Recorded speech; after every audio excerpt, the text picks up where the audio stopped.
सभी बेरोजगार लोगों को नमस्कार। कोई पढ़ाई लिखाई पर बात होगी नहीं, क्योंकि पढ़ाई लिखाई करने से कोई फायदा है नहीं। पढ़ाई लिखाई करा के ही क्या करेंगे जब आपको रोजी रोटी हो ही नहीं सकता आपके पढ़ाई लिखाई से। समस्या इस बात की है हमारे देश में कि मोदी जी केवल अपने मन की बात करते हैं, कभी इस जनता के भी मन की बात सुन लिया कीजिए। बहुत बार मन की बात हम लोग सुन चुके हैं, परेशान हो गए हैं। भैया बेरोजगारी इतनी बड़ी हो गई है, इतनी बड़ी हो गई, इतनी ज्यादा बेरोजगारी हो गई है कि जरा सोच के देखिए कि एक पढ़ा लिखा व्यक्ति जो ग्रुप डी के लिए, जो कि बीएससी कर चुका है, बीए कर चुका है, एमए कर चुका है, पीएचडी कर चुका है, ग्रुप डी के लिए फॉर्म भरता है और 2.5 करोड़ विद्यार्थी फॉर्म भरता है। भैया सोचने वाली बात है, मोदी जी 2.5 करोड़ जनसंख्या युवाओं का कम नहीं होता है। 2.5 करोड़ है तो उसके माँ बाप भी जोड़ लीजिए, भाई बहन जोड़ लीजिए, और वो युवा है तो उस पर उसके परिवार का निगाह टिका हुआ है, उससे एक आस जुड़ा हुआ है उस परिवार का। प्लीज आपसे हाथ जोड़कर विनती है हमारी। अब कहिएगा कि अब पगला काहे गया है, लोग कहेंगे कुछ नेता लोग, देखो हमरा कोई पार्टी या पॉलिटिक्स से कोई मतलब नहीं है, जैसा बीजेपी वैसा ही कांग्रेस, वैसा ही आरजेडी, वैसा ही जदयू, सबका हाल वही है। अगर कांग्रेस का हाल बेकार नहीं होता तो बीजेपी नहीं आता, और आरजेडी का बुरा हाल नहीं होता तो जदयू नहीं आता। सबका यही समस्या है। मुझे किसी पार्टी से मतलब नहीं है, लेकिन मुझे अपने आदरणीय प्रधानमंत्री नरेंद्र मोदी जी से मतलब है। ये छात्र ने आपको बनाया है, ये छात्र ने आपको जिताया है, और केवल आपको अपने मन की बात करने के लिए प्रधानमंत्री नहीं बनाया था। कहेंगे कि तुम्हारा क्या जाता है भैया, तो आपको पता है जब आप देश के खातिर अगर कोई भी चीज युवाओं से आप कहते हैं कि भाई योगदान करो, अभी कोरोना वायरस के समय सब लोगों ने आपका योगदान किया, मैंने भी किया, 1 लाख रुपए डोनेट किया था। मेरा अधिकार बनता है कि मैं आपसे सवाल पूछूं। मीडिया वाले आपसे नहीं पूछेंगे, क्योंकि मीडिया वाले आपके हिसाब से चलते हैं। मीडिया वाले वही चीज दिखाते हैं जो लोगों को देखने में मजा आता है, लेकिन बेरोजगारी पर कोई बात नहीं करेगा। व्यू नहीं होंगे इसलिए बेरोजगारी पर बात नहीं होगा। उसको चर्चा केवल चाहिए कि रिया चक्रवर्ती किसके साथ आज घूम रही है, कल कहां सोई थी, परसों कहां सोएगी। रिया चक्रवर्ती के बारे में ही केवल चर्चा होगा। लोगों को मजा आता है, उस पर व्यू होता है तो वीडियो उसी पर बनता है, उसी पर लोग चर्चा करते हैं, क्योंकि चैनल का टीआरपी बढ़ते रहे। और ये मजबूरी है हमारी कि एडुकेशन चैनल वाले अब पढ़ाई न करवा के ये सब चीजें पर उतर गए हैं। मैं आपको आज बहुत सारी बातें बताने वाला हूं, करने वाला हूं। जो भी लोग हैं जिनको परेशानी हो, क्षमा चाहते हैं। अब परेशानी हुई है तो क्या कर लीजिएगा, हमको इतना ही कर दीजिएगा। कभी गोली मार देगा कोई तो याद रखिएगा, इतिहास जब लिखा जाएगा तो मरने वालों में लिखा जाएगा, भागने वाले और बिकने वालों में नहीं होगा। सीधी सी बात है। अब ये बेरोजगारी की आलम यह है भैया कि अब आपको बता देते हैं, पढ़े लिखे लोग 2.5 करोड़ स्टूडेंट जो रेलवे का फॉर्म भरता है, जिसमें 500 रुपए सरकार लेती है। इस तरह से टोटल 12.5 अरब होता है रुपया, यानी कि 12 अरब 50 करोड़। बात समझ में आ रहा है? हमें समझ में आ रहा है, क्योंकि मैथ का मैं टीचर हूं तो मुझे समझ में आता है। हमारा गांव में 5 रुपए ब्याज चलता है मोदी जी, 5 रुपए सैकड़ा महीना का ब्याज चलता है। 3 रुपए मान लेते हैं कि मोटा रकम है तो 3 रुपए। अब 3 रुपए से हमने निकाला 3% से महीना का, क्योंकि महीना में ब्याज चलता है गांव में, तो इस तरह से 12 महीना में 12 36% हुआ, 2 साल में 72% हुआ, और ये 12.5 अरब का जो ब्याज हुआ वो 9 अरब हुआ। 2 साल आप लटका दिए रेलवे वाला फॉर्म भरवा के लड़का सबको 500 रुपया लेके।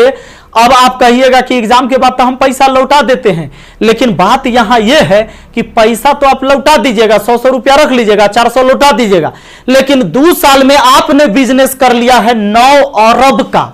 भैया बहुत होता है 9 अरब, कोई साधारण बात नहीं है। अब देख लीजिए, आप कहेंगे कि इतना बकर बकर कर रहे हैं, भाई गरीब आदमी है।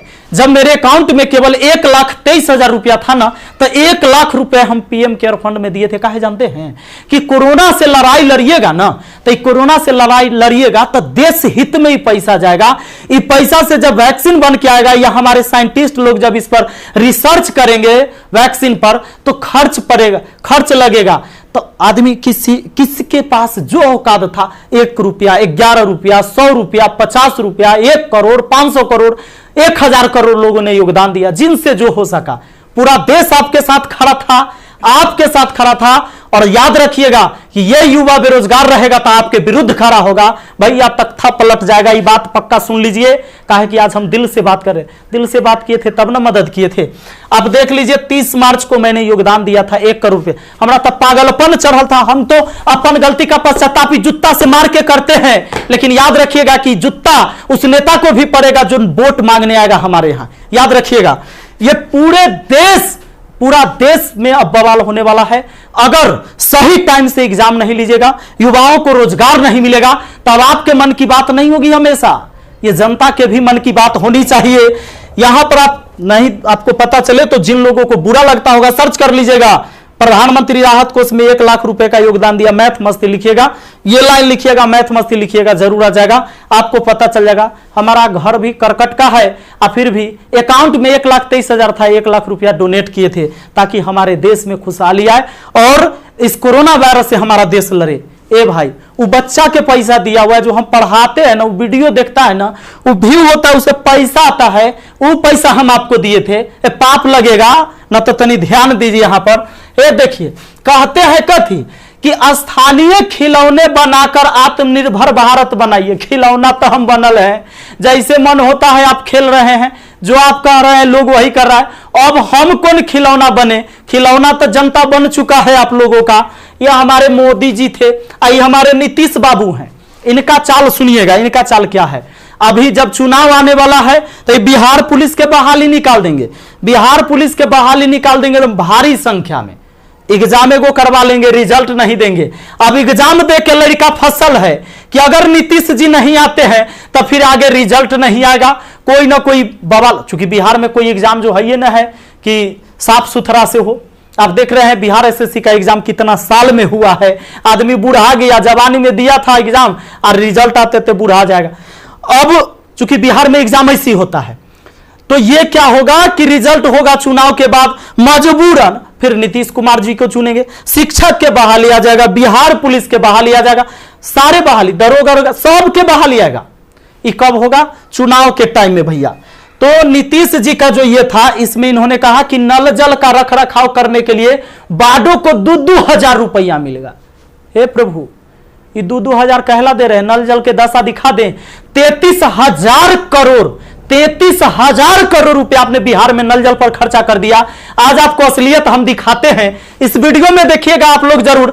इस वीडियो को इतना शेयर करिएगा कि मुख्यमंत्री से लेकर प्रधानमंत्री तक पहुंचना चाहिए, बिल्कुल पहुंचना चाहिए कि हमारे जहां से हम हैं वहां की स्थिति आपको दिखा देते हैं कि नल जल का स्थिति क्या है।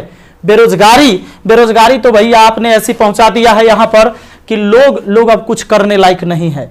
आप अगर आत्मनिर्भर बनाना था, खिलौना बनाना ही था, ये कहेला पढ़वा रहे हैं, शुरू से खिलौने बनवाते।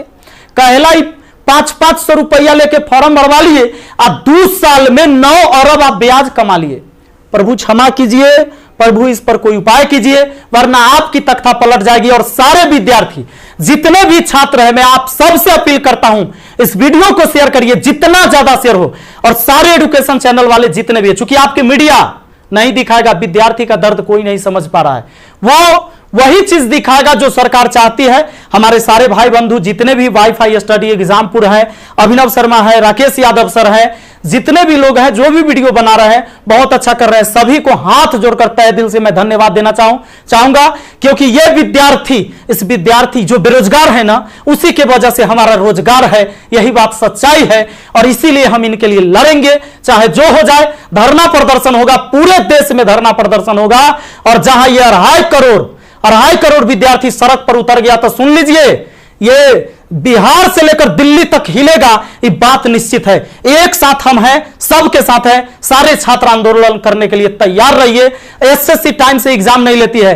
एक तो आप वैकेंसी ही कम निकालते हैं, अब वैकेंसी कम निकालते हैं तो जो निकालते हैं ओकर तक कम से कम एग्जाम ले लीजिए, सही से रिजल्ट ले लीजिए, सही से रिजल्ट दीजिए और एग्जाम सही से ले लीजिए, टाइम से ले लीजिए। एक शेड्यूल बना दीजिए, जैसे मैट्रिक का एग्जाम होता है, 12th का एग्जाम होता है कि इस महीने में होगा, इस महीने में रिजल्ट होगा। उसी तरह एसएससी का भी एग्जाम होना चाहिए, रेलवे का भी एग्जाम होना चाहिए। आपको जितने सीट पर लेना है, लेकिन इसका एक टाइम फिक्स होना चाहिए। कितने इस महीने में एग्जाम होगा, इस महीने में रिजल्ट आएगा, इस महीने तक ज्वाइनिंग होगा, ताकि अंधेरे में लोग ना जिए।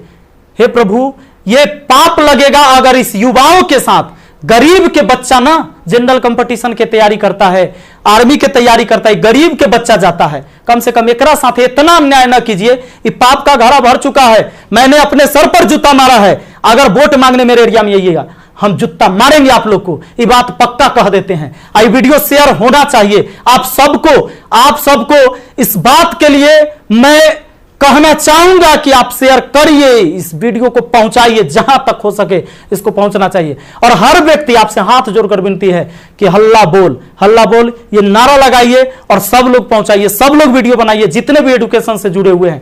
क्योंकि कोई मीडिया वाला आपको दिखाने वाला ये नहीं है। और बस यही बात कहना चाहेंगे और जल्दी आग के तरह इस वीडियो को फैलाइए। और ज्यादा कुछ नहीं बोलेंगे। बेरोजगारी इतना बढ़ गया है कि आप सब कुछ समझ ही रहे हैं।